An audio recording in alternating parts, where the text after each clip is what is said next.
Metallic elements are an easy way to get attention on your papercraft projects. In this perfect pairing, I'll show you 3 finished cards with unique ways to add shimmer and shine without foil. After some experimenting, I'm shocked at how well these cards came out.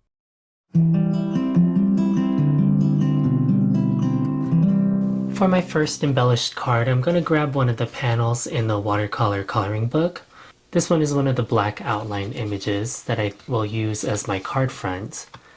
And I'll go ahead and rip that out. The first thing I'm going to do is reduce the size of this watercolor panel. These panels come 5 by 7, so I'll reduce it down to 4 1/4 by 5 1/2 so it fits my A2 size card front. On a panel of the All-to-New masking paper, I've taped down one of the circle dies in my stash, roughly in the center of my card front. So I'll go ahead and die cut and use the negative space, or this outer rim, of the masking paper for my card. So I'll keep this in a ring for another project. So I'm going to affix the mask onto my background piece. So what I have is an open space in the center of my card. I'm going to really burnish and make sure that this center area is making good contact with the textured surface of my watercolor paper. So for the first technique for adding metallic elements to your card front is by using the 14 metallic watercolor pan set in sort of a non-traditional way.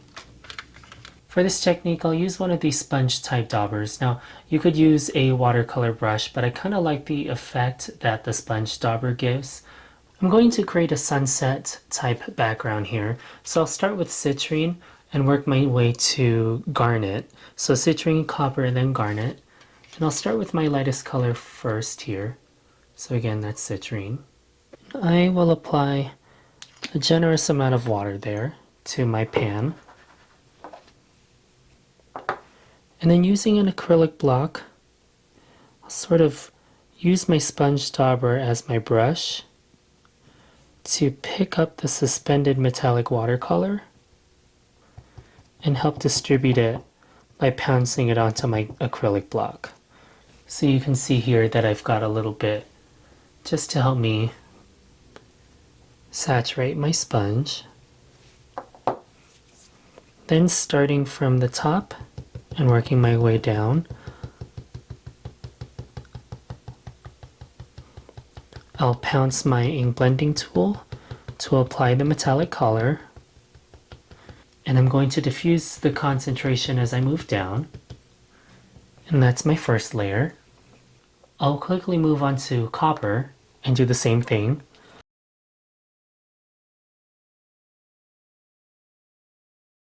And then last but not least, I'll add garnet to the bottom of the circle. The inspiration for this metallic circle sort of comes from like Byzantine era religious paintings where there's this gilded sort of embellishment. There's a large area of gold or a gilded background. So I wanted to pull that into my card by making it just a little bit more modern. And I think I like the saturation of that. And as it dries, you'll get this nice little gradient. But while it's wet, I'm going to go ahead and remove the mask, and hopefully what I've ended up with is a crisp and clean edge. And there we go. So now I have my nice little focal element to my card front, and as it dries this will get even more vibrant, but this is still a little damp, so I'll set this aside and work on another element to my card front here. And now new from the September 2021 stamp release is this Bird of the Woods stamp set.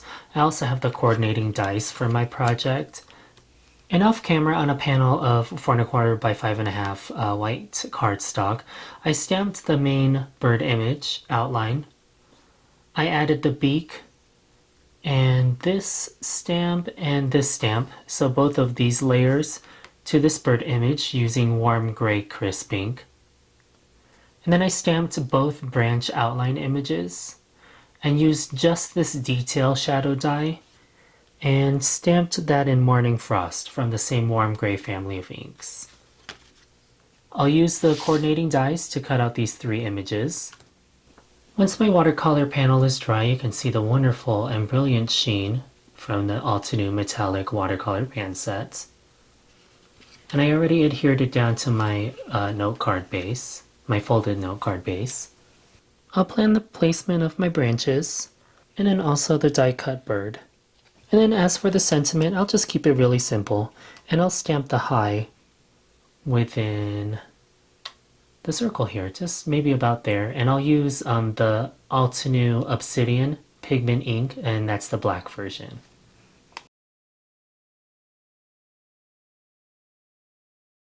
And after adding my small but bold sentiment, like I said, I'll foam mount the bird. Now, I can't resist the urge to add some black splatter, but I do want to preserve the metallic area that I have, so I'll use the positive dye.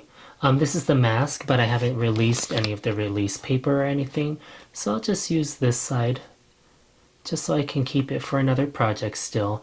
And I'll mask that, like I said, to keep and preserve the metallic area.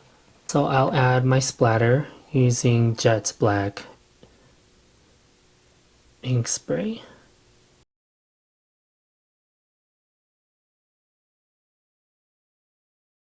So this is my first example of using metallic elements on your card front.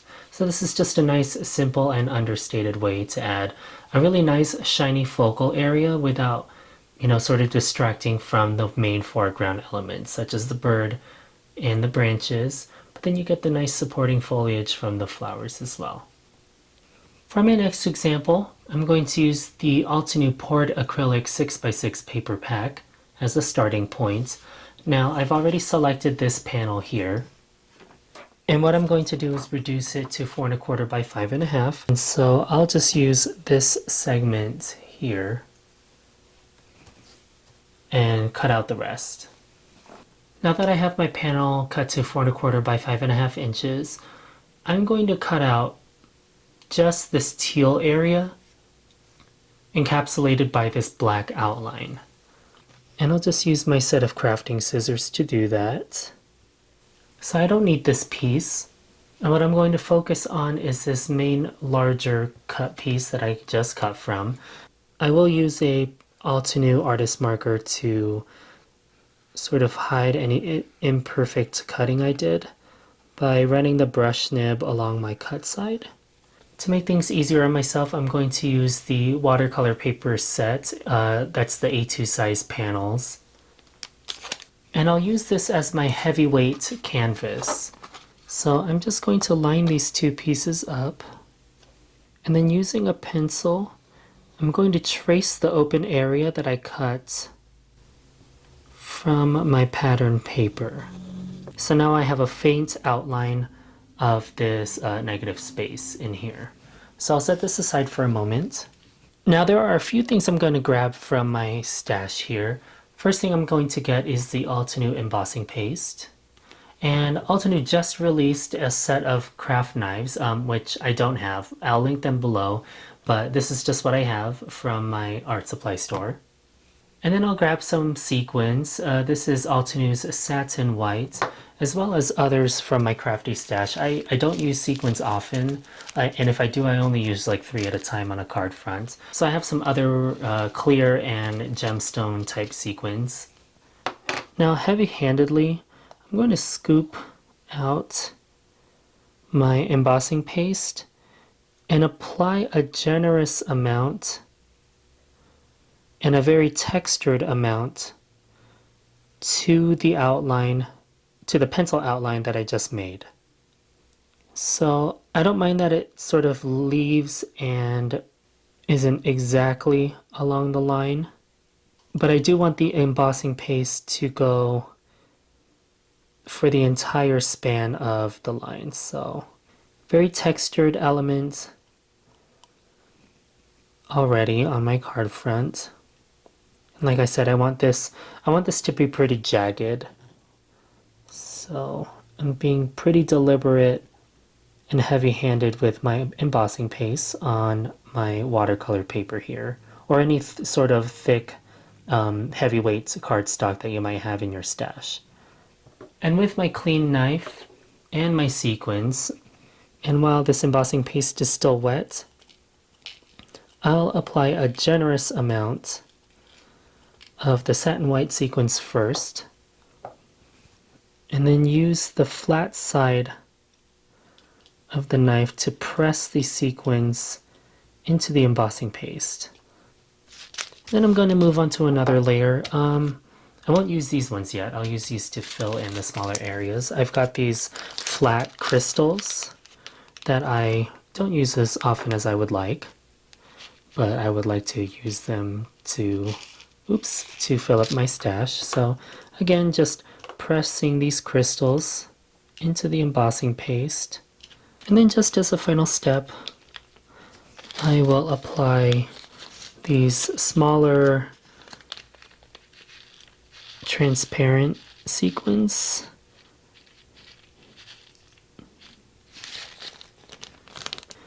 And press these into the embossing paste. I'll give this one last tap to make sure all of the loose ones come out freely, and then I'll let this fully dry back. To fully represent the geode, I'm going to first lay down my Altenew craft mat, and this is just to protect my filming surface. I am going to apply some of the sequins to just select areas around my open space. And I think that's enough jewels for this segment here. So while my embossed crystal segment and my poured acrylic segment dry back, I will work on the sentiment. I think a nice grounded sentiment from the Essential Sentiment Strips die set will help anchor the sort of abstract shapes that are happening on the poured acrylic background. And I'll cut the Just Because sentiment strip from this piece of pink cardstock I found in my stash. So now that all my pieces are dry, I've already adhered my watercolor panel with the heavy amount of sequins and embossing paste onto my pre-folded note card base. To preserve some of the height on here, I think I need 2 layers of foam tape to adhere this panel on top. So I've applied a double layer of foam tape to all of these areas that you see here. I just haven't removed the release paper, and I'm just keeping in mind to keep this area open, since that is what is open on this main front panel here. So once I've removed all the release paper from this piece, I'll go ahead and overlay my foreground panel. And then I backed the Essential Sentiment Strips die set sentiment, the Just Because sentiment, on top of some black cardstock. And I will foam mount that somewhere here. So after adding my sentiment to the center of my card, that finishes my geode inspired card. All it really took was this wonderful sort of easy background panel, and just cutting it in the right spot and adding some sequins and some of your lesser used jewels to the open space, so that you get that nice crystalline formation within the sort of wavy poured acrylic type looking background that geodes are known for. For my final perfect pairing, I'm going to get out the new for September 2021, this stamp set and its coordinating die set. This is the Rose Tea Stamp and Die Bundle. And what I'm going to do first is take out this Love You sentiment. And I'm going to take this sentiment and put it roughly in the center of an acrylic block.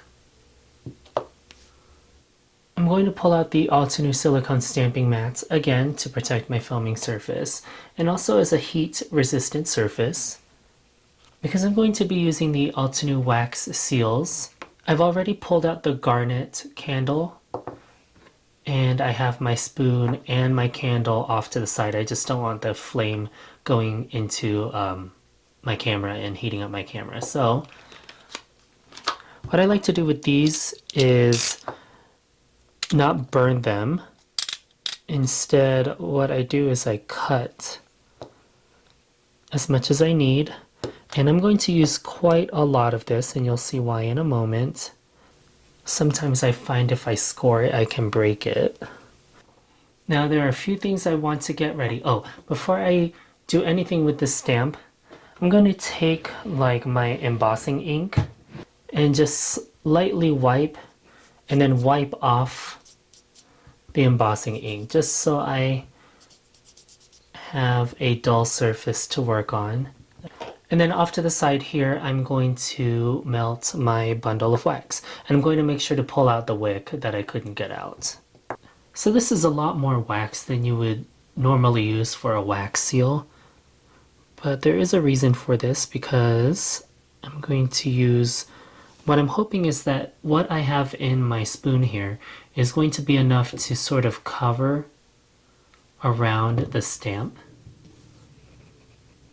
Generous size pool. Again, I'm hoping that it spreads far enough so that it's my pool is larger than the size of my stamp. I won't press my stamp into this wax sort of like you would with the envelope seals. I'll just gently lay this on top until I see that the sentiment has made good contact with the wax, just like that. So you'll see it sort of disappear. So if you were super duper impatient like I was, you probably messed up. But the nice thing about these waxes is if you mess up, you just throw it back in your spoon, melt it down, and you do it again. So I'm going to do that. And third time's the charm, right? So before I try to manipulate this too much, I'm going to let this fully harden. But once it has, you should be able to, well, at first it should be cool to the touch, and then you should be able to just peel it right up. And now you can see the lovely impression that the sentiment stamp has left in my wax. So now what I can do is pull out that 14 metallic watercolor pan set again, and I'm going to use Enchanted Gold into a sort of thick paste here, and I'm getting enough to sort of coat my finger, and what I'm going to do is sort of rub this over the negative space around the sentiment, and it'll help give this sort of duochrome effect to the wax so that the sentiment stands out a little bit more.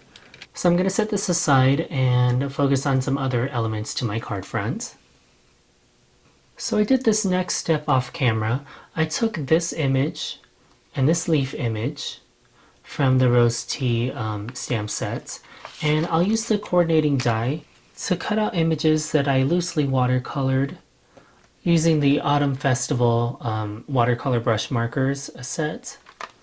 This is a clear heat embossed image of the images I just pointed at, just so I get this wonderful, nice resist for my loose watercoloring. So I'll use the coordinating dies for both of these images and cut them out.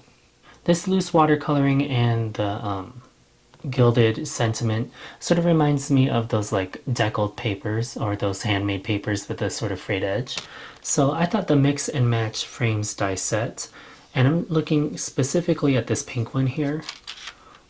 So that'll give me that nice deckled edge, and then I'll use just another panel for my background. So on my folded note card base, I adhered the background and also the deckled edge die cut panel here. But what I did was I sort of folded this and rubbed it to separate the ply of the watercolor paper to sort of give it this antique worn look without making it so, like, I guess dirty. And before I glue any of these elements to my card front, I'll add splatter. I'll use the same gold that I was using here on the wax seal, and I'll add splatter around this area of my card front. And with this card, we'll actually end up with 3 different elements of shine. So that's the metallic splatter, the metallic, well, wax, and then the sort of bronzy antiqued rub onto the wax seal. And then the last thing I'll do, since it all coordinates, this is the Enchanted Gold watercolor. This is also the Enchanted Gold watercolor. There is an Enchanted Gold metallic thread. And there are two gold sequins in the sequin set. So you saw satin white earlier. There is an antique gold, and then there's this satin gold. I like to use the satin gold as sort of a mix of gold textures. So I'm transferring the arrangement that I planned earlier onto my card front. So I will glue down the leaves. Before I foam mount my main floral element and the wax seal, I'll pull about a 24-inch long piece of the metallic thread. And instead of gluing it right now, I'll just use a piece of washi tape I don't care about to adhere and place my metallic thread. Then using the foam tape, I'll tack down my main focal floral piece. And then I glued down my patina type wax seal on top of my focal floral piece. I think the satin gold matches the enchanted gold, in my opinion, much better than the. And that finishes this additional way to add metallic elements or shiny elements to your card. The main thing I was really pointing out on this was the patina type wax, patinaed wax seal on this card front. You don't have to add the metallic element to this, but you could just leave the wax seal on its own and it still acts as a wonderful focal and textural element to your card. My series encourages you to shop your existing Altenew stash and rekindle their love with newer releases. Perfect Pairings with Jaycee airs on the Altenew channel every second and fourth Sunday of the month. Please make sure you like and subscribe if you haven't already. Thank you so much for tuning in to this perfect pairing episode with me, and I'll see you in the next one. Hello there! Did that video just spark your creativity? And do you want more project ideas and inspiration videos too? Well, if you do, please make sure that you subscribe to the Altenew YouTube channel. Also, make sure that you do click that notification bell so you don't miss a video. Thanks so much for watching. Bye bye!